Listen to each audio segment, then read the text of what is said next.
Circular motion में जो next application है वो ये है, बताना अभी ये क्या है। इसको कहते हैं सिंपल पेंडुलम। सिंपल पेंडुलम में स्ट्रिंग होती है और स्ट्रिंग के एक तरफ से जो है बॉब सस्पेंडेड होता है और एक ये आपका सपोर्ट फिक्स होता है। ये सिंपल पेंडुलम है, ठीक है। जब हमने इसको ऐसे किया था, ये कौन सा मोशन हुआ था? Vertical circular motion. और जब इसको ऐसे किया था, ये कौन सा केस हुआ था? Horizontal circular motion. अगर दोनों ही डिस्कस कर चुके हैं। अगर इसको देखो, ये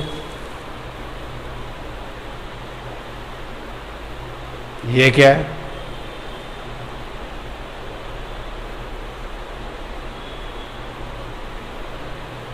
इसको जरा बोर्ड पे बनाते हैं, फिर आपसे पूछते हैं क्या है। ये हमारे पास में है सिंपल पेंडुलम, जिसमें एक हैवी बॉब होता है छोटा सा, और हम उसको मासलेस रस्सी से बांध देते हैं।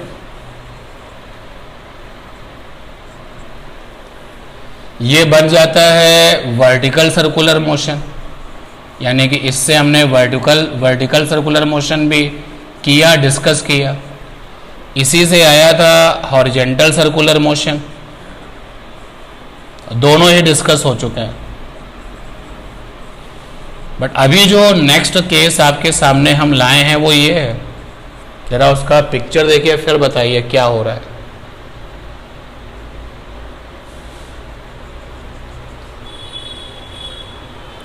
मोशन करने वाला जो पेंडुलम है वो ऐसा है, ऐसे मोशन कर रहा है।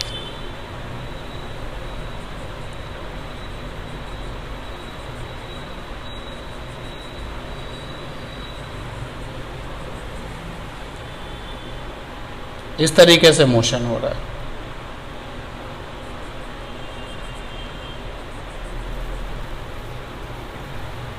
अभी वो यहां पर है, फिर वो यहां पहुंचा, फिर वो यहां पहुंचा।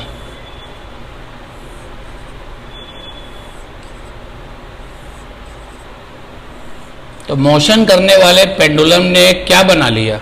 कोन बना लिया। क्या बनाया? Cone. And that is why called the conical pendulum. ठीक है, तो हेडिंग डालिए कोनिकल पेंडुलम।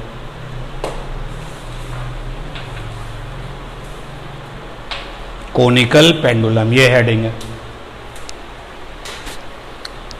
तो आप समझ सकते हैं कि कोनिकल पेंडुलम में जो सिंपल पेंडुलम है वो इस तरीके से मोशन करता है कि वो कोन बनाता है।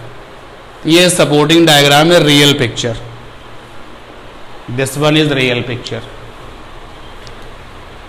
तो कोनिकल पेंडुलम की ये रियल पिक्चर है, और ये एक पिक्चर बना लेते हैं जो किसी इंस्टेंट पर है, एट एनी इंस्टेंट।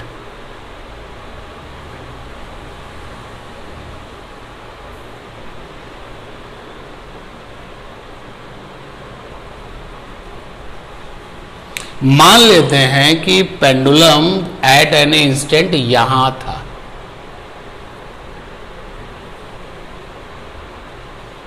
यहां था एट एनी इंस्टेंट।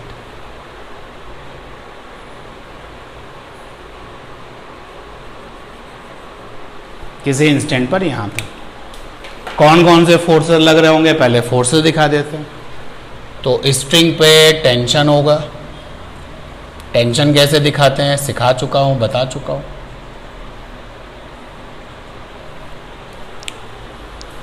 और पेंडुलम का अपना कुछ मास होगा, तो डेफिनेटली वेट भी होगा। तो वेट होगा, यानी कि mg, अगर मास को हम ले लें, m अगर मास है तो ये वेट हो गया mg।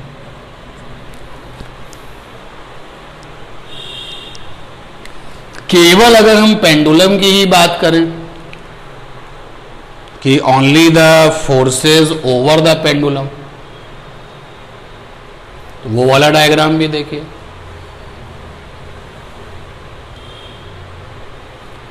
तो अकेले अगर हम पेंडुलम की बात करें, ओनली फॉर द पेंडुलम अगर सोचे, तो ये पेंडुलम का बॉब है, ये mg है, और इस पेंडुलम में काम करने वाला ये टेंशन है। पेंडुलम के बॉब पर काम करने वाला टेंशन ये है।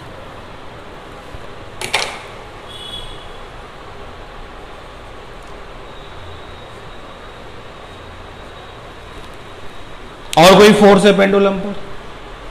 भाई किसी सरफेस के कांटेक्ट में तो है नहीं जो नॉर्मल रिएक्शन होगा।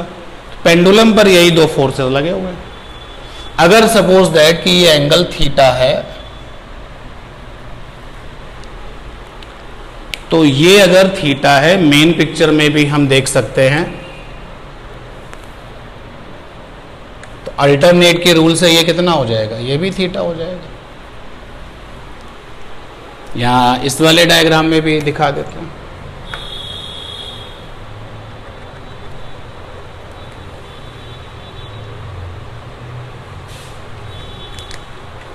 तो टेंशन के यहां पे कंपोनेंट हो जाएंगे टी कॉस थीटा, जहां से एंगल बनता है वहां के कंपोनेंट में कॉस आता है, और ये बन जाएगा आपका T sine theta. Centripetal force कोई नया फोर्स नहीं होता, जो सिस्टम के पास फोर्सेस होते हैं ना, उसी में से वो बन जाता है। तो you can see and understand the situation कि टी साइन थीटा किसको संभालेगा, mg, और टी साइन थीटा किधर जा रहा है, सेंटर की तरफ। तो ये क्या प्रोवाइड करेगा, सेंट्रीपिटल फोर्स। तो यहां पर ये इंपॉर्टेंट बात लिख दिया जाए, टी साइन थीटा ये बन गया सेंट्रीपिटल फोर्स, जो कि उसको लगातार सर्कुलर मोशन में बनाए रखेगा, सेंट्रीपिटल फोर्स। तो T sine theta centripetal force Fc। और अगर हम ऐसा सपोज करें कि इस इंस्टेंट पर स्पीड v है, क्योंकि जब कोनिकल पेंडुलम मोशन करेगा तो स्पीड तो कुछ ना कुछ होगी। तो मान लेते हैं कि यहाँ पर स्पीड v है, तो इसको अगर लिखे तो mv² बाई रेडियस। अब ये जो रास्ता तैयार हो रहा है उसमें रेडियस ये r है, तो ये रेडियस भी चाहिए हमको। कैसे मिलेगा, तब तक हम यहाँ पे r लिख देते हैं, क्योंकि ये जो सर्कुलर पाथ बना है उसको आप देख सकते हो कि हाँ बन रहा है, उसको देख तो सकते हो कि हाँ बन रहा है, क्या उसको पकड़ भी सकते हो, वो तो दिखेगा। और जो तुम्हारे हाथ में नहीं आएगा, जिसको तुम टच नहीं कर पाओगे, उसका रेडियस तो मिल नहीं पाएगा। तो क्या करें रेडियस निकालने के लिए, रेडियस बन तो रहा है, लगाइए ट्रिग्नोमेट्री यहाँ पे इस वाले ट्राइंगल में। तो ये लगाएंगे तो ये आ जाएगा साइन थीटा, और साइन थीटा सामने वाला r, परपेंडिकुलर हाइपो में ये यहां से यहां तक की लेंथ जो कि हमारी रस्सी है, रस्सी की लंबाई l ले लिया, तो r की वैल्यू हो गई l साइन थीटा। अब देखिए जिस पेंडुलम से तुमने ये मोशन किया है उसका लेंथ तो तुम्हें पता होगा ना, और कितने एंगल पर है वो भी इजीली पता हो जाएगा, कितने एंगल पर मोशन करा रहे हो वर्टिकल से, तो यहां से r मिल जाएगा। और दूसरा जो फोर्स है टी कॉस थीटा, वो mg को संभाल के रखेगा, तो T cos theta will be mg। इस तरीके से फिजिक्स मूव करेगी, यानी इस तरीके से फिजिक्स काम करेगी, और मोशन करने वाले कॉनिकल पेंडुलम को सेंट्रीपिटल फोर्स मिलेगा, जो कि टेंशन का एक कंपोनेंट होगा, और जो mg से लड़ने वाला जो फोर्स होगा वो भी आपका टेंशन का एक कंपोनेंट होगा। अगर मैं दोनों को डिवाइड कर लूं, इन दोनों इक्वेशंस को अगर डिवाइड करता हूं, तो first equation divide by second equation, तो ये आ गया T sine theta upon T cos theta, और ये mv² बाई r, और अपॉन में mg, तो ये हो गया tan theta is equal to क्या, v² अपॉन rg। तो when you have a numerical problem over the conical pendulum, तो कोनिकल पेंडुलम की न्यूमेरिकल प्रॉब्लम करने के लिए एक कॉन्सेप्ट ये है, वर्टिकल से कितने एंगल पर वो कोनिकल पेंडुलम थीटा बना रहा है। तो अगर वो थीटा हमें पता है, रेडियस निकालने का रिजल्ट हमारे पास ये है, थीटा हमें पता होगा तो रेडियस भी आ जाएगा। तो यहाँ से आप उस समय उसकी स्पीड निकाल सकते हो। तो ओवरऑल ये जो डिस्कशन हमने किया है वही आपके न्यूमेरिकल में क्या होगा, एज ए फार्मूला यूज होगा। Go for this. और भी बहुत सारी चीज़ें कर सकते हैं, देखते हैं, बट डायग्राम पहले अच्छे से बनाइएगा। कुछ लोग अगर वो ये पूछते हैं इस क्वेश्चन में, सपोज कर लीजिए कोनिकल पेंडुलम की प्रॉब्लम आई और पूछा कि एंगुलर फ्रीक्वेंसी निकालो, तो आप देखो ना v की जगह पे r ओमेगा लिख सकते हो, ये लिखा tan थीटा, v की जगह पे लिखा r ओमेगा, तो r square omega square upon में आर जी, क्योंकि v is equal to r omega आपने पढ़ा हुआ है। अब मुझे ये बताओ कि v is equal to r omega जब हमने लिख दिया, तो यहां से अगर हम ओमेगा निकालें तो ओमेगा की वैल्यू क्या आ जाएगी, ओमेगा स्क्वायर आ जाएगा कितना, g tan थीटा, ये r से r कट जाएगा और ये आ जाएगा g tan थीटा अपॉन में r। Keep in mind r की जगह पे l sin थीटा लिख सकते हैं। तो यहां से हो जाएगा omega square is equal to g, इसको ब्रेक किया sin theta by cos theta, tan को ब्रेक कर दिया, और r की वैल्यू है l sin theta, sin theta ने sin थीटा का काम तमाम कर दिया, ओमेगा स्क्वायर आ गया g upon l cos theta, omega बराबर क्या हो गया, अंडर रूट जी अपॉन एल कॉस थीटा। अब एक चक्कर का समय कितना होगा, टाइम पीरियड, तो ओमेगा को ब्रेक कर दो, ओमेगा को ब्रेक करो 2 पाई बाई कैपिटल टी। इसी चैप्टर में जब हम आए थे तो हमने पढ़ लिया है omega is equal to 2 pi f भी होता है, omega is equal to 2 pi upon capital T भी होता है, पढ़ा था ना। तो फाइनली कंफर्म हो गया, सब पढ़ चुके हैं।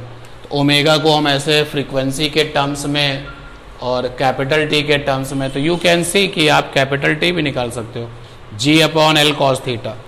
तो यहाँ से कैपिटल टी निकालोगे तो आएगा 2 pi under root L cos theta upon में क्या, जी। तो एक प्रोसेसिंग तुम्हें बता दी गई है।